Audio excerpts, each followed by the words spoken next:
చెప్పు సాన్వి. ఈ హైవే సడన్గా ప్లాన్ చేసామన్నమాట. అందరం బయటికి వెళ్దాం, ఓకేనా?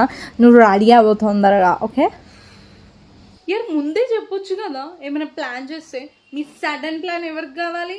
సడన్గా ప్లాన్ చేసుకొని వెళ్తేనే బాగుంటుంది. నేను ఇప్పుడు రాలేను. ఇట్లా రావాలి. నేను ఆయిల్ పెట్టుకున్నా. మా అమ్మకి చెప్పింది అయినకుండా హెయిర్ ఆయిల్ రాసింది. జుట్టుకు రాసింది, ముఖానికి రాసింది. హెయిర్ది పోని మరి ఫేస్ది ఎట్లా? రుద్ది గంట పడుతుంది రుద్ది ఆయిల్ అంతా పోవాలంటే.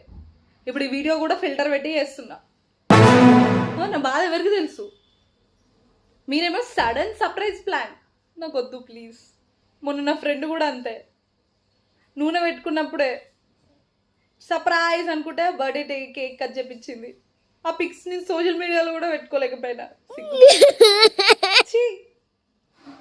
మీరు ఫ్రెండ్స్ కాదే, శత్రువులు.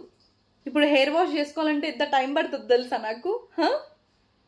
ఫస్ట్ షాంపూ పెట్టుకోవాలా, దాన్ని మంచిగా మసాజ్ చేసుకోవాలా, తర్వాత కండిషనర్ పెట్టాలా, తర్వాత హెయిర్ మాస్క్ పెట్టాలా. మళ్ళీ అది ఆరాలంటే నా దగ్గర హెయిర్ డ్రైయర్ కూడా లేదు. మేము ఆరాలంటే గంట పడుతుంది. పచ్చి జుట్టుతో నేను ఎట్లా రావాలి? మీరు అందరు పిక్స్లో మంచిగా వస్తారు. మంచి పిక్స్లో మంచిగా హెయిర్ ఇట్లా ఫ్లై అవుతూ మంచిగా వస్తారు. మరి నేను దానిలాగా వస్తాను, జిడ్డు మొహంతో పడతా ఫోటోలో. నేను రానే.